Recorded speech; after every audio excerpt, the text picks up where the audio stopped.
नमस्कार प्रणाम दोस्तों। हम बता दी कि सावन के बाद पवन सिंह जी ट्रेंडिंग के खाता खोल देले बानी और आज हम एकरे बारे में बात करे वाला बानी। तब बना रही पूरा वीडियो में अंत तक।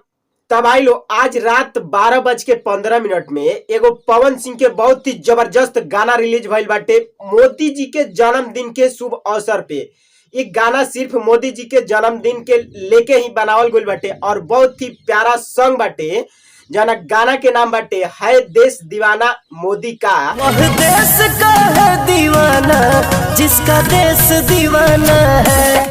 और एक गाना के गईले बाड़े अपना मधुर आवाज में पवन सिंह और एक गाना के लिखले बाड़े विनय बिहारी। और म्यूजिक के बात कल जाऊ तो एक गाना में म्यूजिक देले बाड़े प्रियांशु सिंह और गाना के जवाब नहीं खे भाई।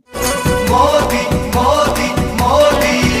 और एक गाना के बारे में बात कल जाऊ भाई तो गाना में कोनो कमी नहीं के, एकदम दमदार गाना बाटे। और ये एगो प्रॉपर अपने माननीय प्रधानमंत्री जी के जन्मदिन के लेके बनावल गइल बाटे गाना।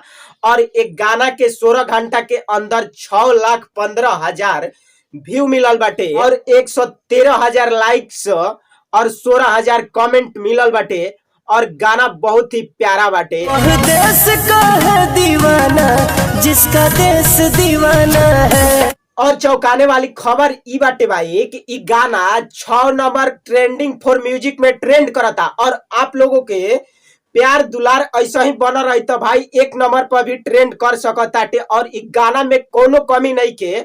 और ये एगो अपने देश के प्रधानमंत्री के जन्मदिन पर बनावल गइल बाटे। और ऐसा गाना बनावे खातिर अपने पावर स्टार पवन सिंह जी के दिल से सैल्यूट करतानी और जेकरा कलम से लिखाइल बाटे विनय बिहारी जी के भी।